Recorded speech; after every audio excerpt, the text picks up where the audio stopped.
el capítulo 2 del libro de los Hechos. Los temas del capítulo 2: la llegada del Espíritu Santo, el segundo discurso de Pedro como explicación de lo ocurrido, ¿cierto? Hechos capítulo 2. No te preocupes. Gracias. Aquí en la Biblia ustedes van a encontrar que dice primer discurso de Pedro.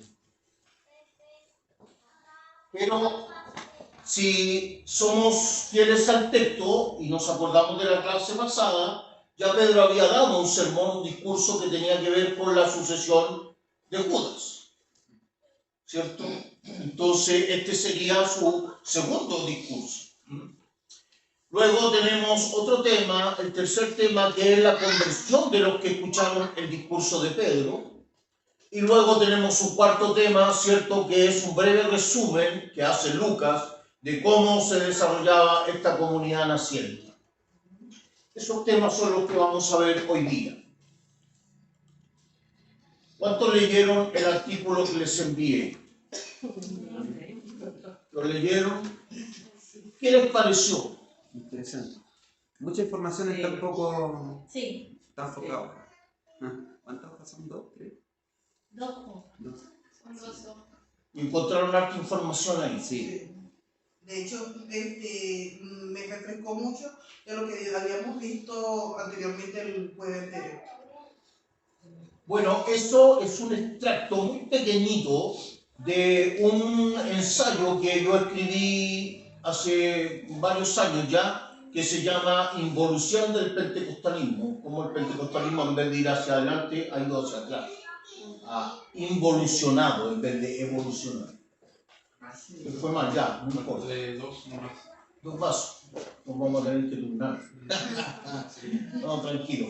Como el mundo pentecostal, las iglesias pentecostales, en vez de evolucionar, de avanzar, como involucionaron y tendieron a lo que el doctor Jürgen Moltmann llama una jerarcología. Como en vez de ir hacia una iglesia que se abre para que el Espíritu Santo trabaje a través de los dones que están en las personas, en vez de abrirse, se cierra para que solo uno figure en la iglesia, uno o unos pocos, y con eso se cierra la posibilidad. Y entonces en una parte de mi ensayo coloco ya en las conclusiones que la iglesia, más que ser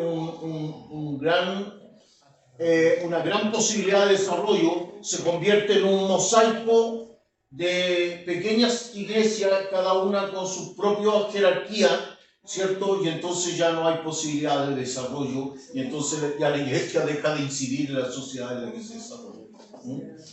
Así que ese pedacito es un pedacito muy pequeño, el ensayo es súper largo, no sé si alguna vez lo publique, si lo llego a publicar, seguramente ustedes lo van a conocer.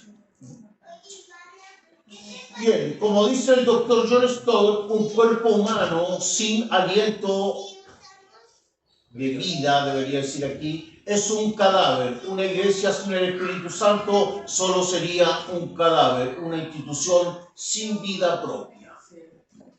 Entonces, ¿qué hace la diferencia de una iglesia con el grupo de bomberos, con los scouts, con el centro de madre, con la asociación de vecinos, con la, no sé, la agrupación de protección de nuestro barrio? El que la iglesia existe y vive por la presencia del Espíritu Santo. Porque claro, alguien puede decir, oye, pero ustedes también son una institución. Sí, somos una institución. Somos una institución, nos organizamos, juntamos dinero, hacemos cosas, proyectamos cosas, hay grupos que trabajan, sí, somos una institución. La diferencia es que en esta institución, la vida de esta institución la provoca el Espíritu Santo de Dios. Y a través del Espíritu Santo se acepta a Jesucristo como Señor. Sin duda, eso es lo que hace, digamos, que nosotros tengamos a Jesucristo como Señor de nuestra vida. Entonces, Pentecostés, lo primero que aparece en el capítulo 2. Cuando llegó el día de Pentecostés estaban todos unánimes juntos y de repente vino del cielo un estruendo como de un viento recio que soplaba, el cual llenó toda la casa donde estaban sentados y se les aparecieron lenguas repartidas como de fuego asentándose sobre sus cabezas o cada uno de ellos. Y fueron todos llenos del Espíritu Santo y comenzaron a hablar en otras lenguas según el Espíritu les daba que hablase. Entonces, lo primero, hermanos, que necesitamos entender que Pentecostés, ¿cierto? Se trata de una experiencia en la historia del cristianismo, igual que la crucifixión, igual que el día de resurrección, igual que la Pascua judía del Cordero, ¿cierto?, sacrificado en Egipto, solo ocurrió como introducción a la llegada del reino y por lo tanto pedir otro Pentecostés o procurar otro Pentecostés es completamente fuera de lugar y antibíblico. Hay cientos de iglesias, hermanos, que se pasan la vida orando por un nuevo Pentecostés. Y Señor, danos otro Pentecostés, si queremos Pentecostés. Hermano, eso es ir contra la Biblia. Esto nunca más va a ocurrir. Es irrepetible. Fue un evento de un solo momento en la historia de la iglesia. Y por lo tanto nos vamos a morir esperando un Pentecostés y no va a ocurrir. La experiencia vivida por los seguidores de Jesús fue sobrenatural, pero mal entendida por los visitantes de la ciudad. Se oyeron ruidos o estruendos, se veían lenguas como flamas de fuego sobre la cabeza, pero lo más increíble fue que hablaban en diferentes idiomas. Las personas que visitaban Jerusalén por la fiesta pensaron que estaban borrachos. Ahora, de estas señales, las señales del viento recio, las señales de las flamas de fuego sobre las cabezas de los apóstoles y de los 120, ¿cierto? Este estruendo como de terremoto, ¿cierto? Y este hablar en otras lenguas, ¿cuál fue la única evidencia que continuó a lo largo de la iglesia? El testimonio de la predicación, el hablar en otras lenguas. ¿Por qué razón? Porque los que hablaban en lengua aquí, Pedro más adelante va a explicar que no es que hablaran una lengua angelical, sino que ellos estaban hablando en idiomas distintos, en distintas formas de dialectos y de idioma,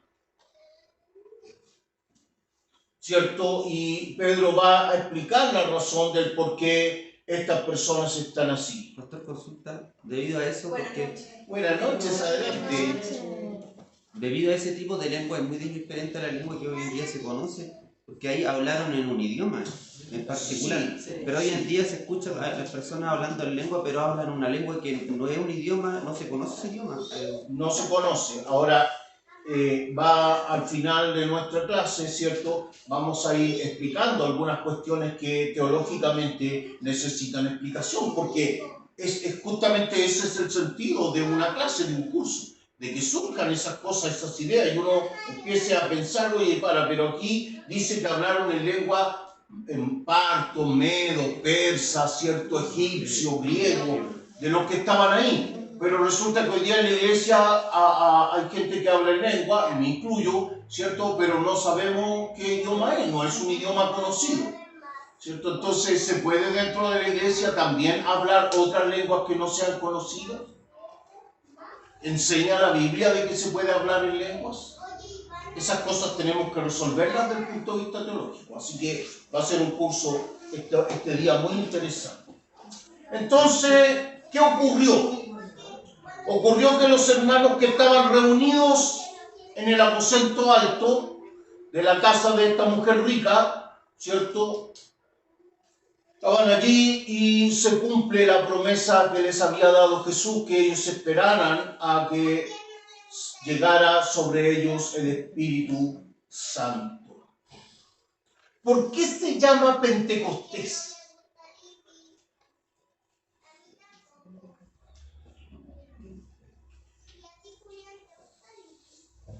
¿Por qué es Pentecostés? Se puede desglosar, viene de como de 5, ¿no? Sí, viene de 5. Esto viene de 5, 50, Sí. 500, todo lo que tenga que ver con 5. Se empieza por la palabra pente. Es una palabra hebrea traducida al griego. Pero, ¿por qué se llama Pentecostés? ¿Qué es Pentecostés? Ese era un día. Una fiesta. Es una fiesta. Dice que es un día, en realidad es más de un día. Fiesta de la semana. Fiesta de las semanas. ¿Cuántos días tenía que tener la fiesta? 50. Muy bien. Entonces estaba Pascua, no la Pascua que nosotros conocemos, no la Navidad. Esta es la Pascua judía. No era del viejito Pascual. No, claro. Esta es la Pascua judía, es decir, la muerte del Cordero con el que los judíos marcaron los marcos de su puerta cuando salieron de Egipto, que se celebraba todos los años. Moisés le había dicho que tenían que repetir esa fiesta todos los años para que sus hijos recordaran y nunca olvidaran cómo Dios los había salvado. Se llama Pascua. Es el mismo día en el que Jesús come la cena con sus discípulos. Dice Juan que el día de la Pascua estaban cenando cuando Jesús tomó una copa especial, una copa particular. Y comenzó su discurso de esta copa es mi sangre y le dio un marco distinto a la celebración. Entonces, terminando el día de Pascua, terminando la fiesta de Pascua, ¿cierto? Se contaban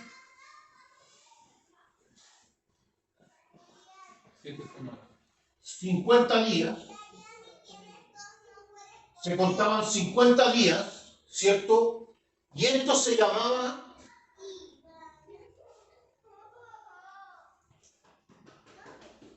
Pentecostés, los 50 días.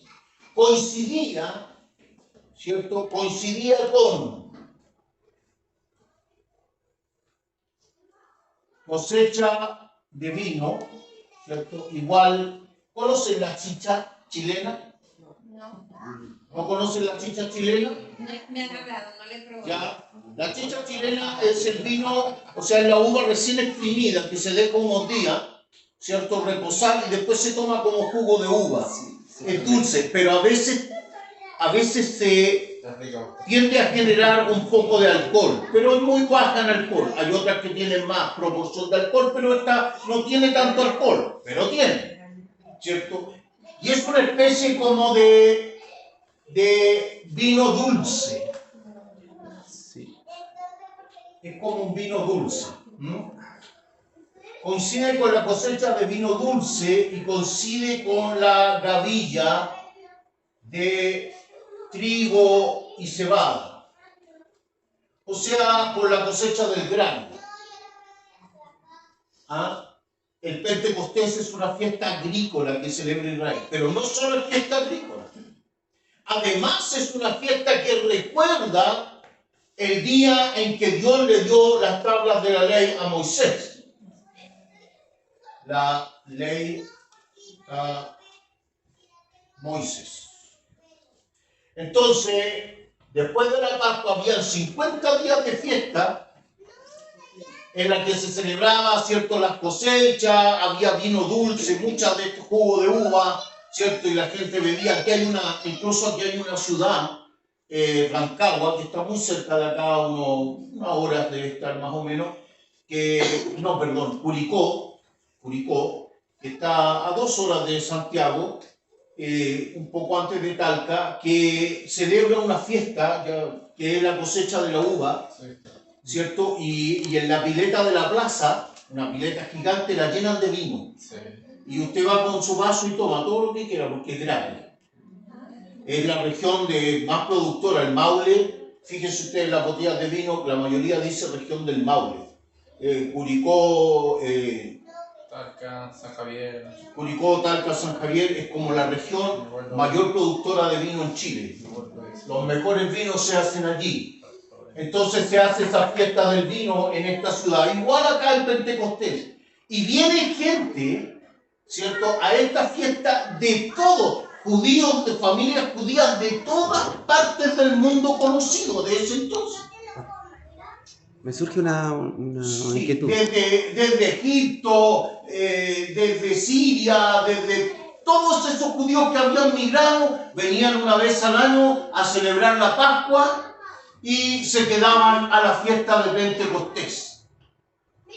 Imagínese usted una fiesta costumbrista con todas sus cosas, entonces les enseñaban a sus hijos, porque ahí estaban las cosas que eran propias de su cultura. Es como que a ustedes les hagan una fiesta, no sé, ahí en el palacio, frente al Palacio de la Moneda, una fiesta de las costumbres venezolanas, por ejemplo.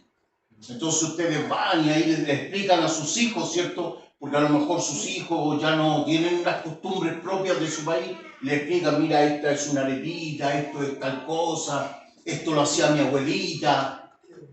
Entonces todas las familias migraban a Jerusalén. Por eso había tanta gente en la fiesta. La ciudad de Jerusalén está llena de gente. Y esa gente escucha el estruendo, escucha cómo tiembla esa casa. Y van a ese lugar a ver qué está pasando. Y ven allí que algo está extraño está ocurriendo. Y los 120 comienzan a hablar.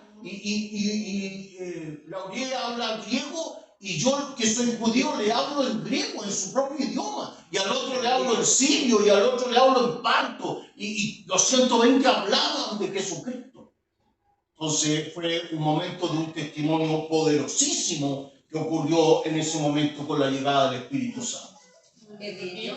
Doctor, ¿cuál es su pregunta? Me relaciono el número 50 como es una fecha importante, está relacionado con la semana de reposo de los 50 del año de jubileo, las últimas semanas, las 50, cuando las personas entran en gracia ya... No, porque ese es el séptimo año. No, pero hay 7 años, de 7. De 7. Y el 50 que cuando son liberados. que es el jubileo. El jubileo. Sí, lo que pasa que para los judíos este número es simbólico y por eso la mayoría de sus fiestas tienen esta cantidad.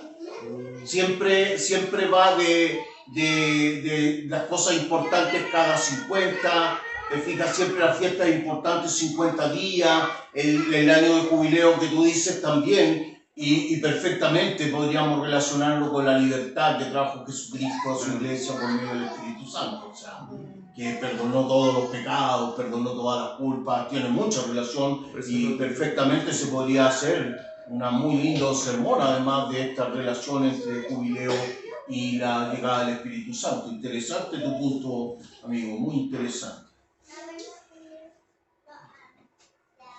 Entonces, cuando decimos Pentecostés, primero que nada estamos hablando de una fiesta agrícola, judía. No tiene nada que ver con ninguna otra cultura, sino con la cultura judía. Pero ¿qué ocurrió además de todo esto? ¿Qué ocurrió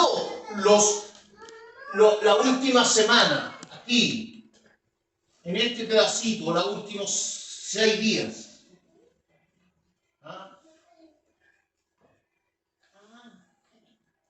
¿Qué ocurrió? ¿Cierto? Llevamos el día 48, seguramente 47, no sé. Llegó el Espíritu Santo. Cayó, ¿cierto? Como lenguas de fuego, dice. Cayó el Espíritu Santo sobre los creyentes. Fueron todos llenos del Espíritu, comenzaron a hablarle a la gente que estaba allí, dándole testimonio. Entonces, además de todo esto, Pentecostés se convierte en el día especial en que el Espíritu Santo fue derramado. Ahora, son razones obvias por las que tenemos que entender que es una fiesta que no se va a repetir nunca más. ¿Cierto? Primero, porque es una fiesta judía que no tiene relación con nosotros. Segundo, porque ocurrió el gran evento del derramamiento del Espíritu Santo que fue prometido por Jesús. Y Jesús nunca dijo que el Espíritu Santo iba a caer muchas veces. Dijo, yo me voy y dejaré otro consolador. Esperen en Jerusalén la promesa del Padre, la cual oísteis de mí, porque seréis llenos del Espíritu Santo. Una sola vez. Para ese momento. Para la iglesia, pero solo en ese momento, como dice usted, solo en ese momento, para siempre con los creyentes, para siempre con los hijos de Dios, pero ocurrió una sola vez aquí. Porque de ahí le quedó para siempre en la tierra. Quedó para siempre con nosotros.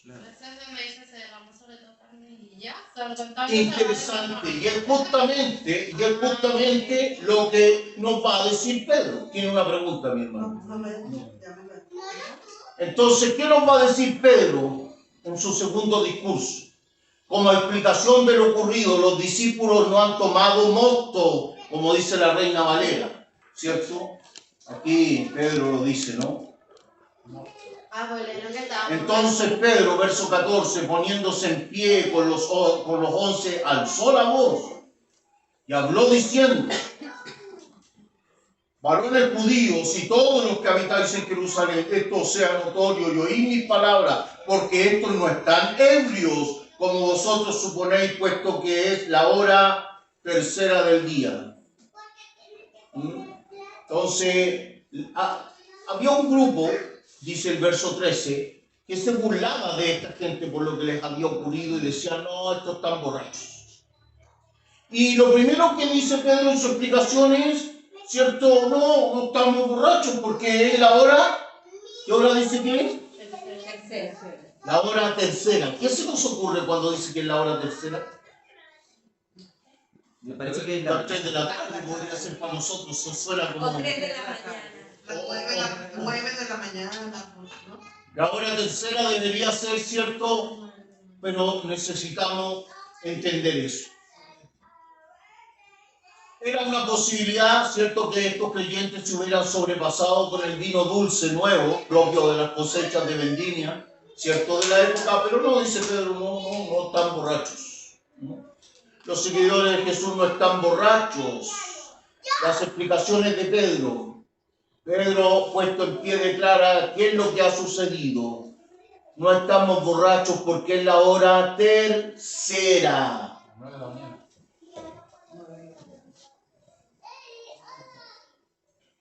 Primera hora. Después, ¿cierto?, de la puesta de sol. Segunda hora. Tercera hora. Entonces serían las 9 de la mañana. Por lo general, a las 9 de la mañana, los judíos no han comido. Porque a las 9 de la mañana se sube al templo porque es la hora del sacrificio y se sube a la oración de la mañana. Los judíos no comen a esa hora. Están en ayunas, por lo general. Entonces Pedro dice, nosotros no estamos borrachos. Por eso, para un lector de nuestra cultura, esto es muy extraño. Pero para un judío que escucha las explicaciones de Pedro, es muy lógico. Es muy lógico porque si Pedro dice, no, amigos, son las 9 de la mañana. Ustedes como judíos saben que nosotros ni siquiera hemos tomado desayuno. Porque no se come hasta la hora del sacrificio cuando se sube a orar. Así que no menos tomar. Así que no, dice, no estamos borrachos. Entonces este 50º día de Pentecostés era para Israel una fiesta de la cosecha de primavera que terminaba los días de celebración después de la Pascua. También fue una celebración de la entrega de la ley en el monte Sinaí. Contaréis 7 semanas enteras a partir del día siguiente al sábado, desde el día en que habréis llevado la gavilla de la ofrenda mecida hasta el día siguiente, el séptimo sábado, contaréis 50 días. Levítico capítulo 23, verso 15 al 16. Lo que estaba ocurriendo ahí era algo completamente planificado por Dios. Dios había provocado algo justo cuando el pueblo se congregaba en Jerusalén, justo cuando había una fiesta importante, justo cuando había un recordatorio en la mente de esos judíos de cómo Dios los había sacado de Egipto. Todo estaba, el escenario estaba armado para que Dios derramara el Espíritu Santo y dejara eso grabado en la mente de las personas que estaban allí.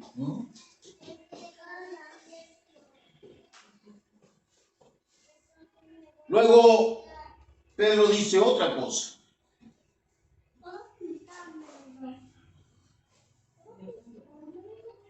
Dice, mas esto es lo dicho por el profeta Joel. Profeta Joel, capítulo 2, verso 28 al 32, dice, en los postreros días se derramará de mi espíritu sobre toda carne. ¿Qué estaba ocurriendo con Israel cuando profetizó Joel?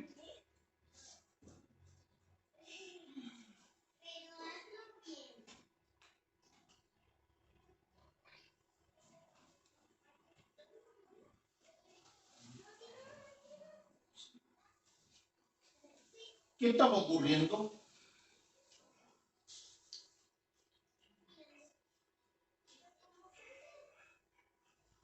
Ha caído el reino del norte.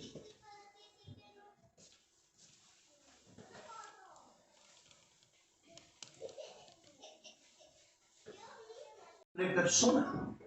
Dios había dado señales, había hecho milagros, dice, por las manos de él. Y ustedes no lo aceptaron.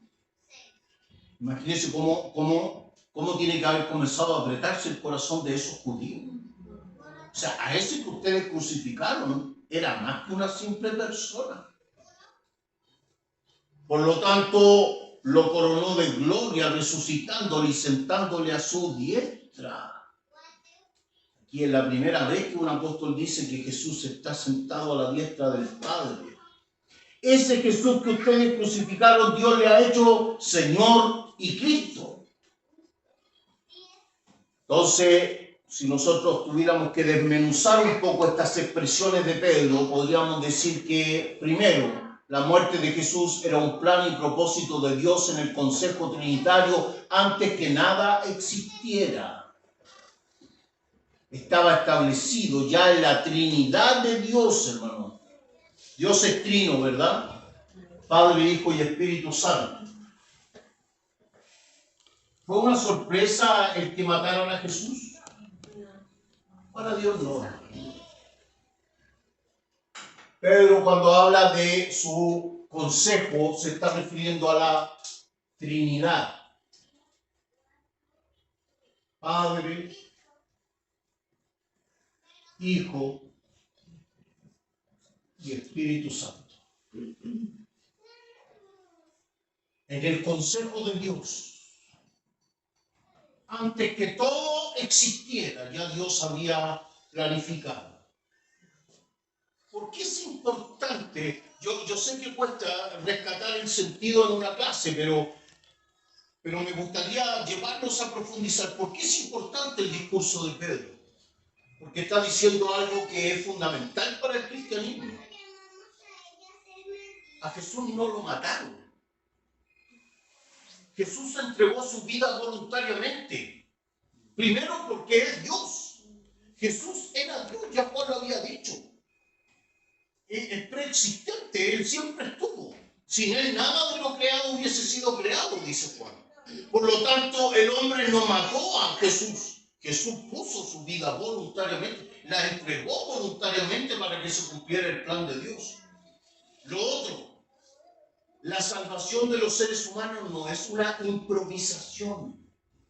Hay quienes tienen la idea de que después que Adán y Eva cayeron, Dios tuvo que inventar un plan para salvar al ser humano. Dios no inventó nada.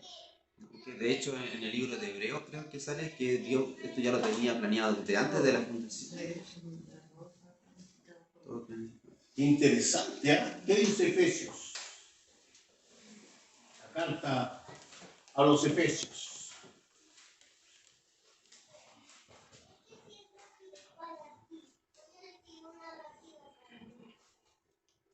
Bendito sea el Dios y Padre de nuestro Señor Jesucristo. Lo tiene en Efesios capítulo 1, versículo 3.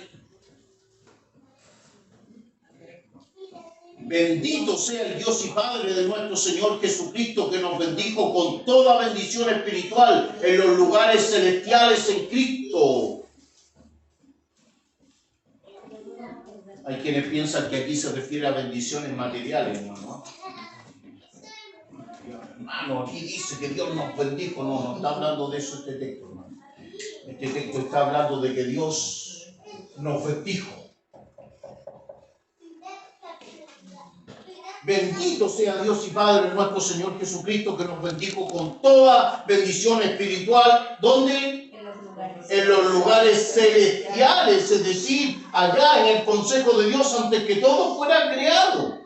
Según nos escogió en Él antes de la fundación del mundo para que fuésemos santos y sin mancha delante de Él. Hay quienes dicen, hermano, Dios a mí me escogió. ¿Ah?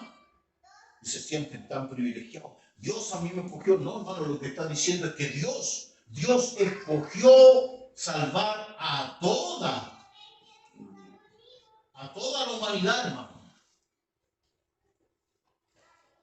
Y a la creación completa, ¿cómo? No solamente a la creación del ser humano. Aquí Pablo no está diciendo que Dios nos escogió así, con pinza cada uno. No. Aquí está diciendo que Dios en su consejo, en su preexistencia, según nos escogió en Él antes de la fundación del mundo para que fuésemos santos y sin mancha delante de Él, en amor, habiendo predestinado para ser adoptados hijos suyos por medio de Jesucristo, según el puro afecto de su voluntad, para la alabanza y la gloria de su gracia, en la cual nos hizo aceptos en Él amado. Entonces, ya Pedro lo había aclarado, porque Dios en su santo consejo había ya acordado en la Trinidad, se había acordado que Jesucristo sería el que vendría para pagar por los pecados. Tremendo discurso de Pedro, hermano. Uno se pregunta cómo el Espíritu Santo de Dios pudo iluminar de manera tremenda a este hombre. Era un simple pescador. Entonces la muerte de Jesucristo era un plan ya establecido por Dios. Lo segundo, ahora los creyentes en Él ya tienen a un mediador e intercesor eterno, sentado a la diestra del Padre con el control de la historia en su mano. Lo segundo que dice Pedro, ¿cierto? A este que vino y que estuvo aquí entre nosotros, ¿cierto? Que fue crucificado, Dios lo levantó y ¿qué hizo? Lo puso de nuevo en su lugar de gloria. ¿Y ahora qué es para nosotros según Pedro? Intercesor. ¿Qué significa eso? Que deja que es como un receptor, envía mensajes, recibe mensajes. Intercede por nosotros. Es una palabra muy profunda, hermano. En realidad, en hebreo es la palabra kiper. Kiper. Sí.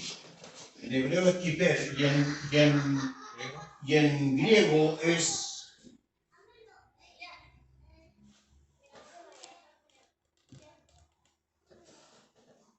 perdón. En griego es diaseki, justicia o justificación.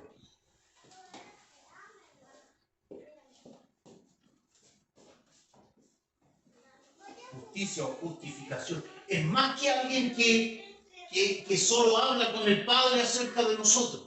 Esto es más maravilloso que eso, hermano. Lo que dice aquí, hermano, es que Él está puesto por sobre nosotros, sobre los que hemos creído. De tal forma que aun cuando nosotros pecamos y nos equivocamos, Él nos tiene cubierto y por lo tanto nosotros siempre estamos en un estado de justificación delante de Dios. Cuando Dios nos ve desde aquí, a nosotros, a los hijos de Dios, nos ve a través del kiper, a través de esta cubierta del Juan usó una palabra especial, dijo que Jesús era nuestro propiciatorio, era como la tapa del arca, donde se guardaba el testimonio de Israel. Este es el que nos cubre. Entonces, ¿por qué es interesante, hermano? Porque aquí comienza a elaborarse otro punto teológico de nuestra doctrina que es tremenda. Los creyentes necesitamos vivir arrepintiéndonos. No. Porque pecamos. Todos necesitamos vivir arrepintiéndonos.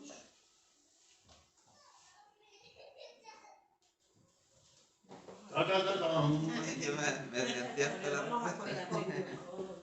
Siento que estoy, bueno, Creyentes, están receptivos. los creyentes necesitamos estar arrepintiéndonos constantemente de nuestros errores. ¿No?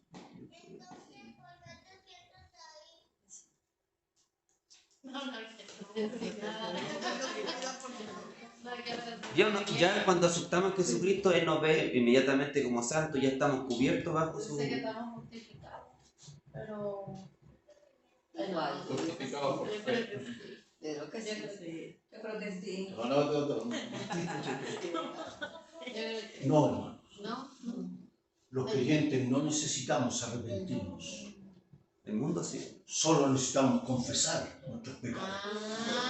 Dice Juan el fiel y justo para perdonarnos, porque nosotros estamos bajo su gracia, estamos cubiertos por su sacrificio. Nosotros, hermanos, mire, yo quisiera.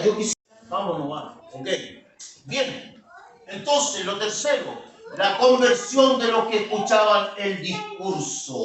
Fue tan potente el discurso, ¿cierto?, de Pedro, que provocó la conversión de las personas. Al oír esto, verso 37, al oír esto se compungieron de corazón y dijeron a Pedro y a los otros apóstoles: varones hermanos, ¿qué haremos? Sintieron arrepentimiento. Ah, chuta, ¿y ahora qué hacemos? Matamos a Jesús, hicimos cuánta cosa, ¿y ahora qué hacemos?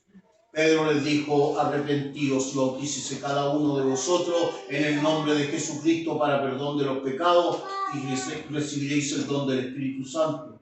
Porque para vosotros es la promesa, y para vuestros hijos, y para todos los que están lejos, para cuantos el Señor nuestro Dios llamare.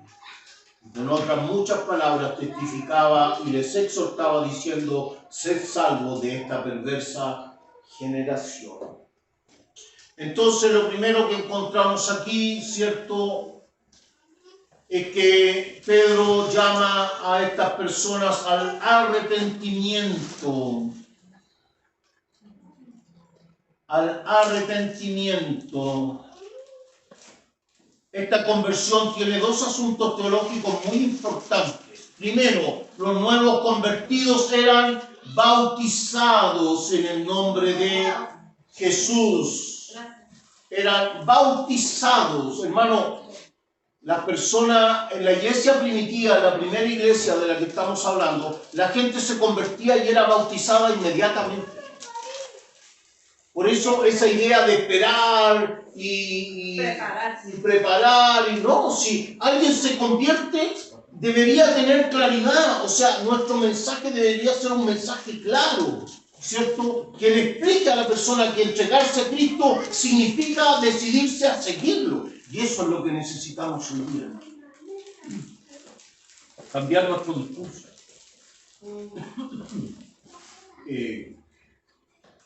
Podría molestar a alguno de las hermanas si puede preparar un poco de café, por favor, para que me conviden. No, toma, amigo, déjame esta cosa. Toma, amigo. Dale, yo con esta cosa. Por favor, Maya, un poquito de café. Entonces, nuestro discurso, nuestra predicación debería contener esta explicación. A veces hay personas que me han escuchado decir: Hermano, no traiga personas para que se conviertan en la iglesia. Traigan convertidas. Y cuenta que me entienda, me dice, ¿qué está hablando el pastor? Estoy hablando de esto, hermano. De que nosotros deberíamos dar testimonio de tal forma, nuestro mensaje debería tener tal claridad, que la gente entienda que convertirse a Cristo significa entregar la vida a Cristo de una vez y para siempre. Por lo tanto, las iglesias deberíamos estar bautizando constantemente gente, hermano. Porque la gente debe no estar esperando ni preparando, no. Porque entendió, se arrepintió, se convirtió, se bautizó. Entonces no debería extrañarnos. ¿Por qué, por ejemplo, en nuestra iglesia los bautismos no son un paseo, excepto la vez pasada? Lo hicimos por una cuestión de ganar tiempo, ¿no? ¿Por qué? Yo siempre digo, hermano, no son un paseo, porque el bautismo debería darse continuamente. O sea, si la próxima semana se entrega una o dos personas a Cristo, ya deberían los pastores llevarlos a algún lugar donde haya agua y bautizarlos de una vez. Así debería crecer la iglesia, debería ser un crecimiento dinámico. Ni siquiera, podría haber también no solamente el pastor, sino un hermano. O cualquier creyente que sea sólido y maduro en la iglesia. Ahora, lo segundo, este arrepentimiento y esta conversión los facultaba para recibir el Espíritu Santo. Una persona al momento de creer, hermano, al momento de creer en Cristo y entregar su vida, es lleno inmediatamente del Espíritu Santo. Eso enseña la Biblia. La Biblia no enseña en ninguna parte, hermanos, que la presencia del Espíritu Santo de Dios en un creyente sea una experiencia que tenga que ver con una preparación, que sea en segundo lugar, que venga después de un tiempo, que necesite consagración. La Biblia enseña que una persona al entregar su vida a Jesucristo, al creer en el Señor, ¿cierto? Inmediatamente el Espíritu Santo viene a su vida y lo llena. Yo tengo una duda. Pero si tiene que ser una profesión de fe, ¿En qué sentido? donde manifiesta que cree en Jesús con su voz, ¿o no? ¿Basado en Como qué un creen? arrepentimiento, algo así. O sea, arrepentimiento, sin duda. Pero no lo tiene que decir en... Confesarlo. Exacto, confesarlo. O sea, ¿usted piensa que debería haber una declaración pública de esa persona? ¿Basado en qué cree usted que debería ser? Porque yo le quiero decir algo, sin azúcar. Con 2 de azúcar, por favor. En la iglesia donde yo me congregaba allá en Venezuela, los nuevos creyentes hacían esa profesión de Dios. ¿Sí? Sí. Donde renunciaban al pecado. Sí, Ajá. yo lo sé, y hay muchas ¿Sí se iglesias que puede lo hacer hacen. esto o no es necesario? Voy a explicar, Ajá, gracias. voy a explicar. Pongan mucha atención. Quizás se había en el texto de los hermanos. Basado al que confesara con tu boca. Jesús es crucificado y Salvador. Romanos capítulo 10, versículo 9. Que si confesares con tu boca que Jesús es el Señor y creyeres en tu corazón que Dios le levantó de los muertos, serás salvo, porque con el corazón se cree para justicia, pero con la boca se confiesa para salvación. ¿Cierto? Ese texto. Y en ese texto se apoya muchas iglesias, mucha gente para decir que una persona cuando se convierte debería hacer esta confesión de que cree en Jesús, que lo acepte. Es el único texto que habla de eso en primer lugar. Es el único. En todo el Nuevo Testamento es el único texto que habla de eso. Y este texto no habla de la iglesia. Y voy a explicar por qué, de nuevo lo voy a explicar. Lo tiene Romanos capítulo 10, búsquelo, hermana, porque me interesa. Mi hermana también, mi hermana atrás, mi hermana Aurora, también búsquenlo porque me interesa. Mi hermana Juanita, me interesa. Romanos capítulo 10, está Hechos, Romanos. Inmediatamente después de Hechos está Capítulo 10. Romanos 10. 10 que Capítulo 9. Próximo estudiamos Romanos. Sería precioso, una carta tremenda. Me encanta a mí la carta de los romanos. 10:9. La he estudiado muchas veces. 10:9. Ahí dice que si confesares con tu boca que Jesús es el Señor y creyeres, ¿cierto? Ahí dice, ¿verdad? Ahora bien, vámonos al verso 30, atrás. 9:30. Capítulo 9, versículo 30. ¿Qué pues diremos? ¿Lo tienen? 9:30.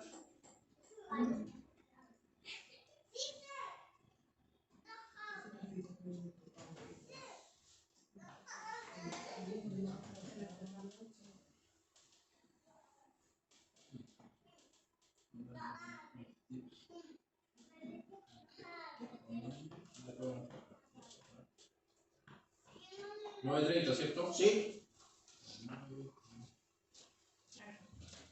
Dice, Ahora sí. Gracias, hermano. Muchas gracias. ¿Qué pues diremos? Que los gentiles que no iban tras la justicia han alcanzado la justicia, es decir, la justicia que es por fe. Mas Israel, que iba tras una ley de justicia, no la alcanzó. ¿Por qué? Porque iban tras ella no por fe, sino como por obras de la ley. Pues tropezaron en la piedra de tropiezo, como está escrito. He aquí pongo en Sión piedra de tropiezo y roca de caída, y el que creyere en él no será avergonzado. ¿De quién está hablando? De Jesucristo, ¿cierto? Cuando se refiere a esa roca, a esa piedra de caída que pongo en Sión, ¿cierto? Está hablando de Cristo. ¿A quién les está hablando? Vamos de nuevo. Al pueblo judío. Verso 31, vamos de nuevo, verso 31. Mas Israel, que iba tras ella, o sea, tras la justicia, pero no por fe, sino como por obras de la ley, pues tropezaron en la piedra de tropiezo. ¿Quién era esa piedra de tropiezo? Jesucristo.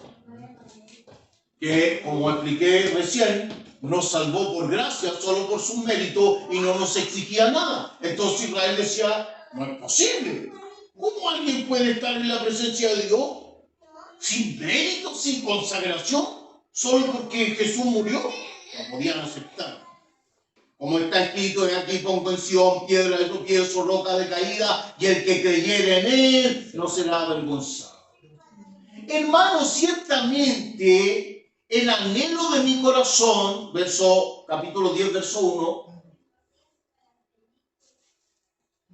Hermanos, ciertamente el anhelo de mi corazón y mi oración a Dios por Israel es para salvación, porque yo les doy testimonio de que tienen celo de Dios, pero no conforme a ciencia, es decir, no conforme al plan de Dios, al propósito de Dios. Tienen celo, pero un celo humano, como nación, pero no conforme al propósito de Dios. No quieren entender esta ciencia. Porque ignorando la justicia de Dios y procurando establecer la suya propia, es decir, entrar por mérito en la presencia de Dios, no se han sujetado a la justicia de Dios. Porque el fin de la ley es Cristo, o sea, el propósito de la ley, ahí se refiere a propósito. El propósito de la ley es Cristo para justicia a todo aquel que cree. Porque de la justicia que es por la ley de Moisés se escribe así: al hombre que haga estas cosas vivirá por ella, es decir, el que cumpla la ley vivirá por la ley. Pero la justicia que es por la fe dice así: no digas en tu corazón, ¿quién subirá al cielo? Esto es para traer, ¿cierto?, abajo a Cristo. Verso 7, ¿quién descenderá al abismo? Esto es para hacer subir a Cristo de entre los muertos. Mas, ¿qué dice? Cerca de ti está la palabra, en tu boca y en tu corazón. Esta es la palabra de fe que predicamos. ¿A quién le está hablando Pablo? A Israel. Y le está diciendo a Israel: ustedes tropezaron en este Jesús que salva por gracia, porque ustedes dicen que hay que salvarse por obras de la ley. Ok, dice Pablo, si alguien puede cumplir la ley, puede vivir por la ley.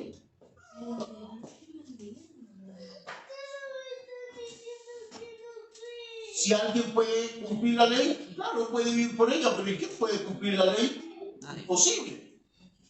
Pero la ley de Cristo dice que solamente por fe creyendo en Él se puede ser salvo, dice. Ahora bien, aquí está el problema, hermano, y por eso se hace tan difícil comprender este pasaje. Porque del verso 6 en adelante, donde dice, pero la justicia que es por la fe, dice así, no digas en tu corazón quién subirá al cielo, esto es para traer abajo a Cristo. Este es el capítulo 31 del libro de Deuteronomios, donde Israel decía, ¿tendremos que cruzar el mar para traer a un justo? ¿Tendremos que subir al cielo para traer a alguien que nos justifique?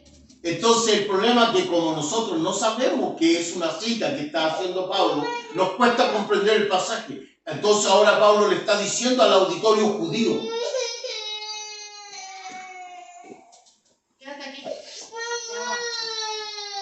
le está diciendo al auditorio judío, no digas en tu corazón, ¿quién subirá al cielo? Esto es para traer abajo a Cristo, al Mesías. O ¿quién descenderá al abismo? Esto es para hacer subir al Cristo, al Mesías de entre los muertos. Esta es una cita que está haciendo Pablo del capítulo 31 que era muy conocido por los judíos.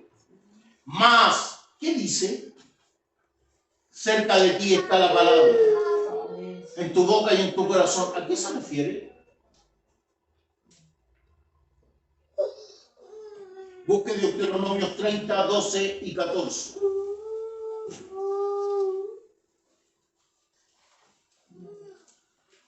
Deuteronomios 30.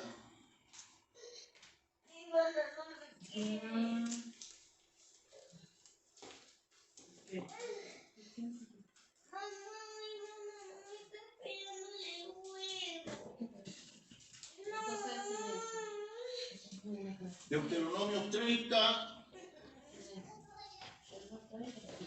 12 al 14.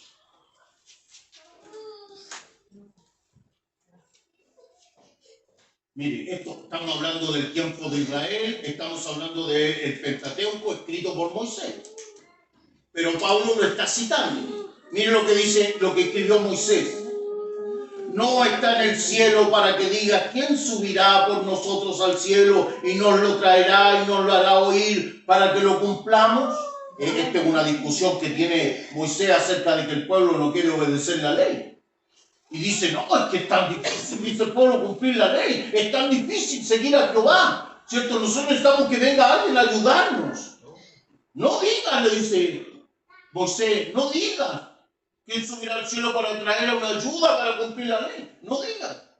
Ni está al otro lado del mar para que diga, ¿quién pasará por nosotros el mar para que nos lo traiga y nos lo haga oír a fin de que la cumplamos?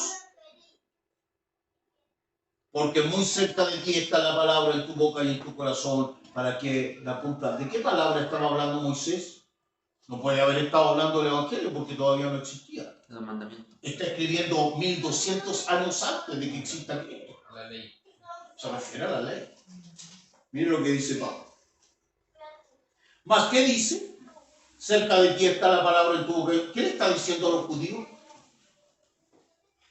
Ya antes se lo había dicho.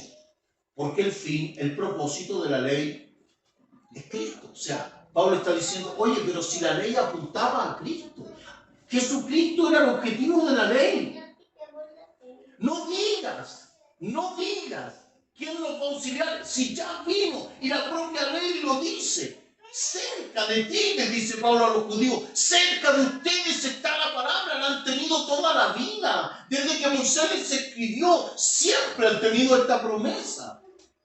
Cerca de ustedes ha estado la palabra, ha estado en su boca. Ustedes la han dicho. ¿Ah? La Mesuzá. Tú eres Dios, sálvame, ayúdame, cuida.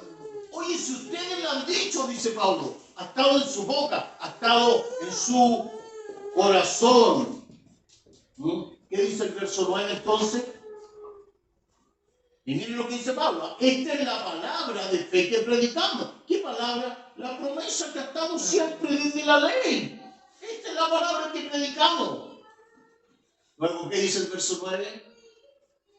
Esta es la palabra que predicamos.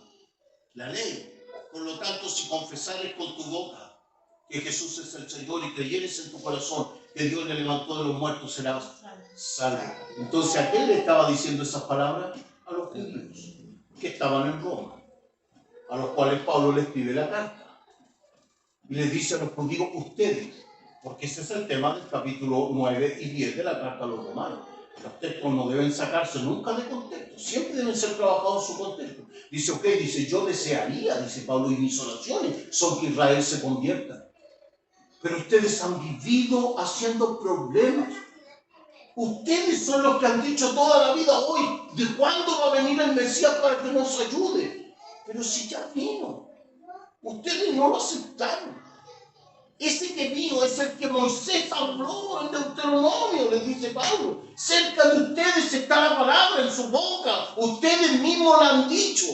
Está en el corazón de ustedes, pero no la han creído. Este es el evangelio que anunciamos. Este que habló Moisés hace 1200 años es el mismo, dice Pablo. El Mesías que ustedes no quieren aceptar. Por lo tanto, confiesen a Jesús con su boca. Entonces, esta no es una enseñanza para el común de las personas. Es un texto exclusivamente que habla de los judíos que se convertían a Cristo en ese tiempo. No es una declaración de fe. No es una declaración de fe. Es más, mi querida hermana, no existe ningún texto en el Nuevo Testamento en el que se haya exigido. Mire, el mismo texto que estamos estudiando, Pedro le exige a esta gente que haga alguna declaración de fe. No. Solo les dice, ok, se arrepintieron, están arrepentidos y bautícense en el nombre de Jesús y recibirán el Espíritu Santo. ¿Qué le dice Felipe al eunuco etíope? Le dice, oye, tenéis que confesar delante de la iglesia que Jesús es el Señor. No. Le dice el eunuco, oye, ¿y qué impide que yo sea bautizado? Nada, ¿para qué uno te bautizo al tío? No existe un solo texto que dé esa declaración de fe. Es más, hermano, lo que ha provocado la iglesia, lamentablemente, es que la gente cree que por haber hecho una confesión es salva. Pero hay gente que a la semana se va de la iglesia, hermano, después de hacer la confesión y nunca más sigue. ¿Qué cuenta vamos a dar de eso? ¿Qué le vamos a decir al Señor cuando estemos en su presencia y nos diga, oye, ¿a cuánta gente le tomaste declaración de fe? ¿A cuánta gente llamaste acá y oraste por ellos diciendo, repita conmigo, Jesucristo es el Señor? Sí, y después. El problema es que lo está condenando la persona. Hace una promesa que no sabe de qué se trata. Entonces, si vamos al texto bíblico, lo que se necesita es otra cosa.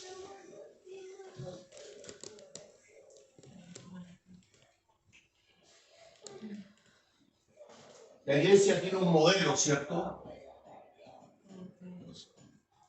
El modelo de Cristo. Porque ¿qué es la iglesia? Cuerpo de Cristo. ¿La iglesia es el cuerpo de Cristo, no? Sí.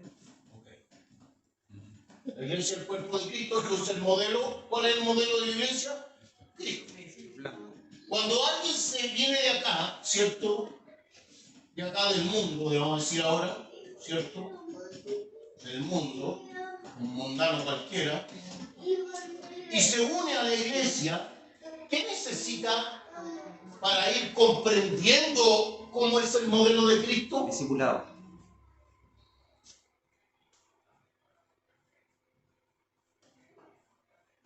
¿Qué es un discipulado? Evangelio. El Evangelio. Como los primeros pasos al camino de Explicarle el modelo de Cristo, explicarle qué es la iglesia, explicarle qué hace la iglesia, explicarle por qué cantamos, por qué oramos, por qué damos ofrendas, por qué damos nuestros diezmos, por qué consagramos nuestra vida al Señor, por qué servimos a... O sea, ir explicándole el Evangelio. Entonces, lo primero, y es lo que nos va a decir Pedro aquí, 4 cuestiones teológicas importantes. Primero, la evangelización es siempre, hermano, no existe otra forma de evangelizar sino la proclamación de Jesucristo y a este crucificado y resucitado para el perdón de nuestros pecados. Eso es la evangelización y no existe otra forma de evangelizar. La iglesia puede hacer acción social, la iglesia puede ayudar a los pobres, la iglesia puede tener un comedor, la iglesia puede ayudar a los ancianos, la iglesia puede hacer muchas cosas, pero nada de eso es evangelizar. Eso es diaconía de la iglesia, son servicios de la iglesia para el mundo. Doctor, consulta. Yo he visto iglesias que en cierta manera, bueno, desde mi punto de vista no encuentro correcto, pero me gustaría escuchar su opinión. Hay muchas iglesias que hacen eventos sociales y después de que termina el evento social lo amarran con una predicación al final.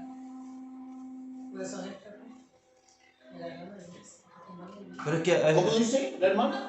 Son estrategias que a veces la iglesia implementa para atraer a las personas. Para hablar de... Pero es que la iglesia igual tiene que tener rol social aparte del evangelismo.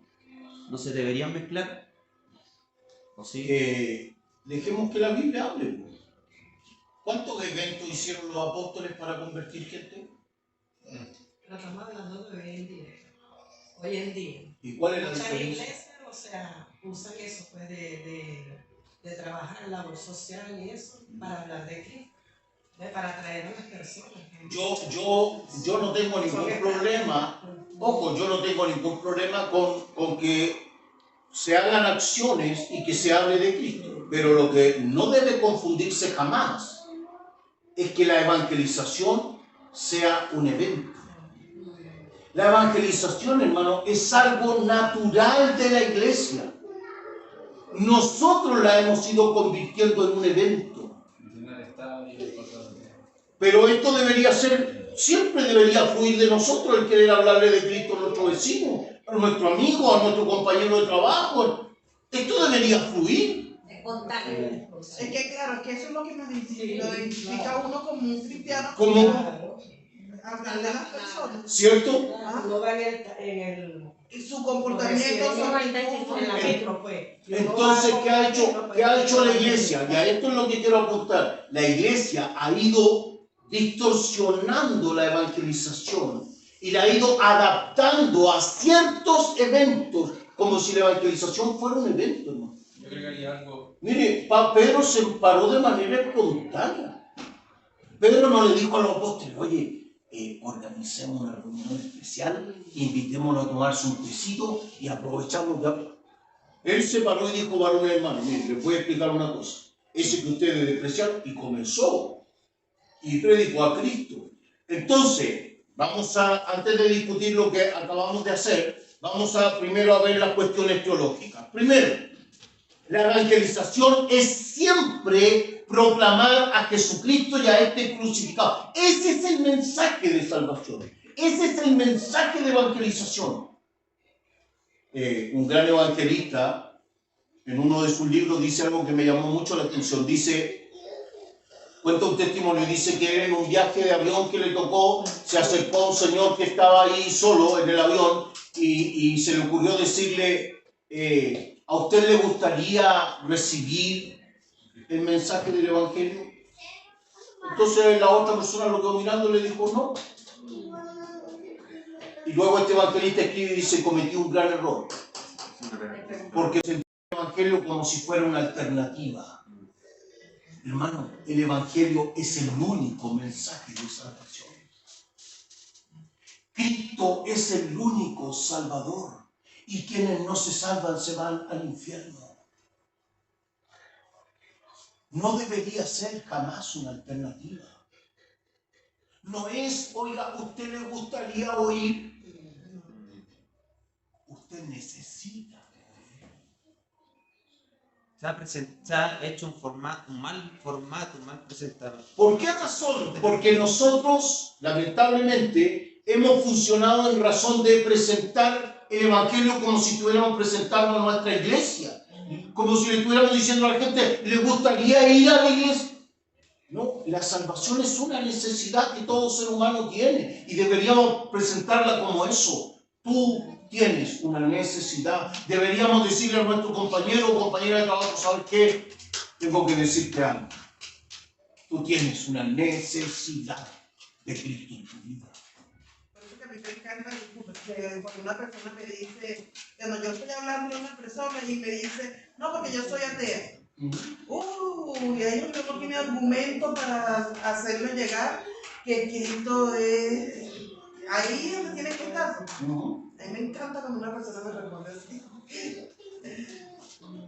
Entonces, el evangelio no es una alternativa.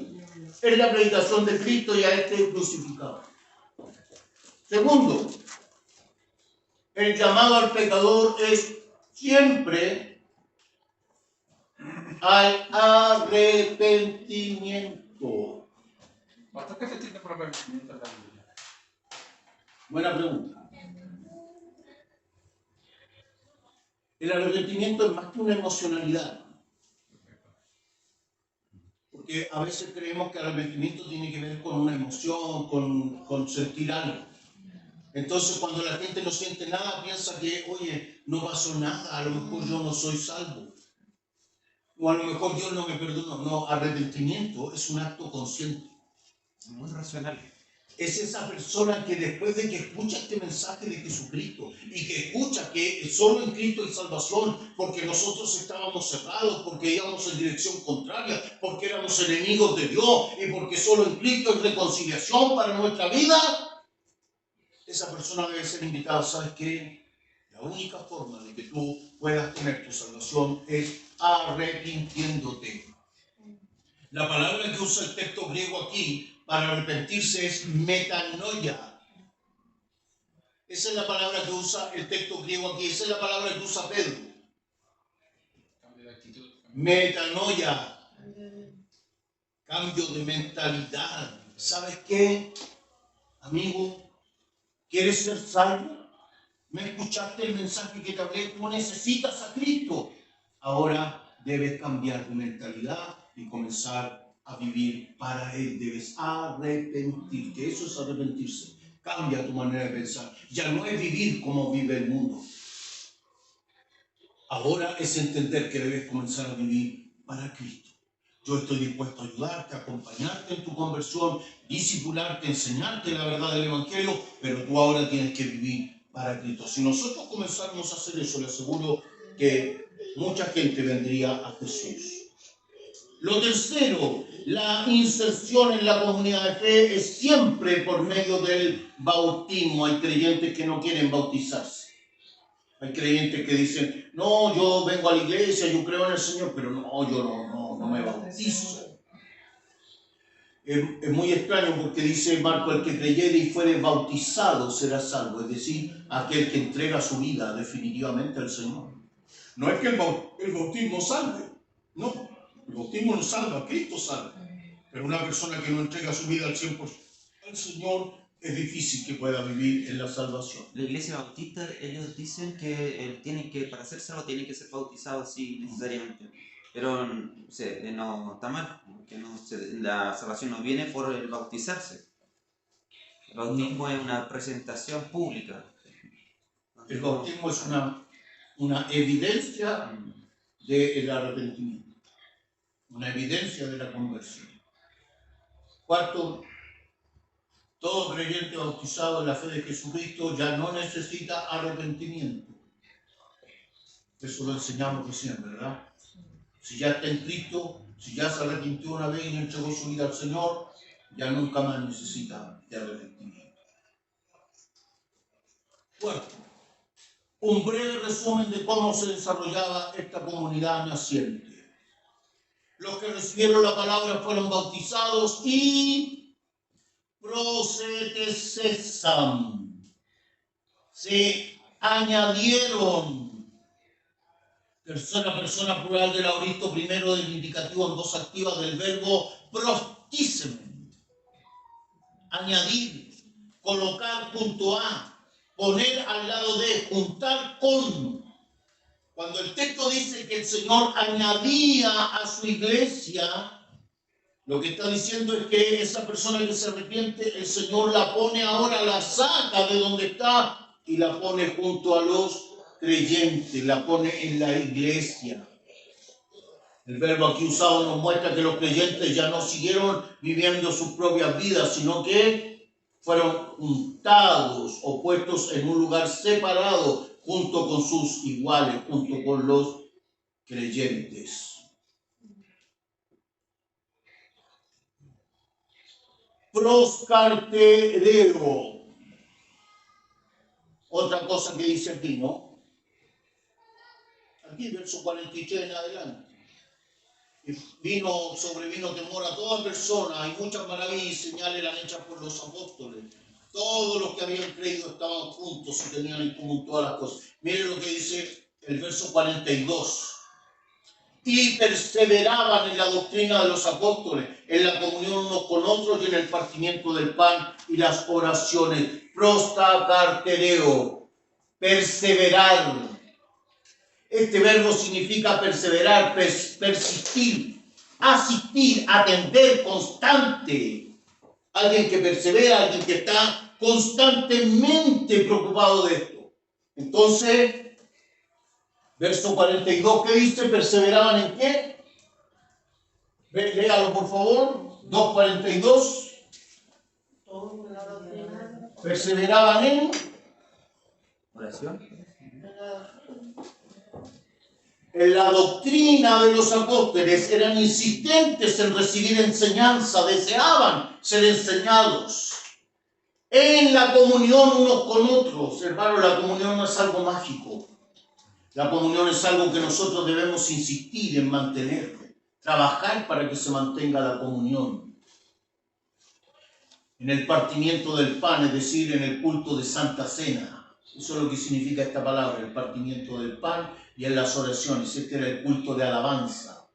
O sea, perseveraban en el estudio bíblico, perseveraban en la comunión, en mantener la unidad, perseveraban también en el culto de alabanza y adoración por medio de la Santa Cena.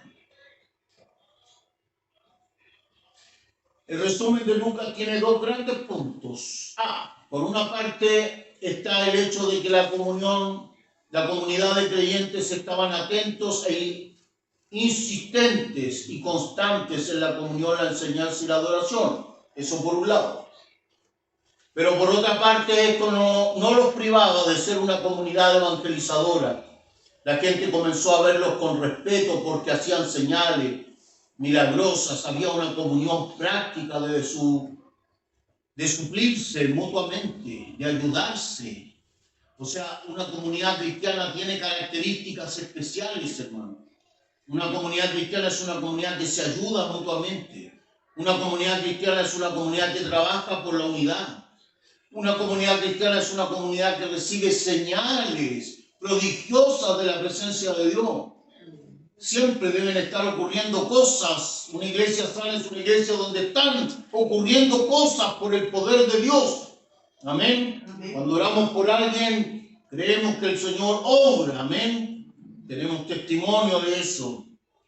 Una comunidad sana es una comunidad que se suple en sus necesidades también. No que se olvida de las necesidades de su hermano. No donde se enriquece uno o dos mientras los demás se empobrecen. Eso no es una comunidad sana. ¿Amén? Y el Señor añadía cada día a los que habían de ser salvos. Esto nos enseña que, primero, el crecimiento de una iglesia no es ni las capacidades ni los recursos de nadie en particular. Es el Señor el que añade a su iglesia. Amén. Eso es muy importante, hermano. Todos trabajamos en la iglesia de una u otra manera. Ustedes se están capacitando para servir al Señor y seguir predicando el Evangelio. Hermano, no se trata de mis capacidades. Yo no puedo decir hoy esta iglesia ha sido bendecida por mi capacidad, por mi presencia, por mi estudio, por mi enseñanza. No, hermano, este es el trabajo de todos. Amén. Nadie en especial. Es el Señor el que da crecimiento a su iglesia. Lo segundo, una comunidad sana siempre será un lugar adecuado para que el Señor traiga personas para ser salvos. Cuando una iglesia deja de crecer es porque ha dejado de ser una iglesia sana. La mejor evidencia de una iglesia sana es una iglesia que está constantemente hablándole del Señor a otros y invitando a otros. Lo tercero, la evangelización no es un evento de cuando en cuando, sino el resultado de creyentes que constantemente están hablando a otros de Cristo. Por eso muy pocas veces en nuestra iglesia, hermanos, van a ver ustedes que hacemos eventos de evangelismo, ¿no? Porque creemos que cada uno de nosotros tiene que estar constantemente trayendo a otros, hablando a otros, invitando a otros a venir al Señor. ¿Alguna pregunta?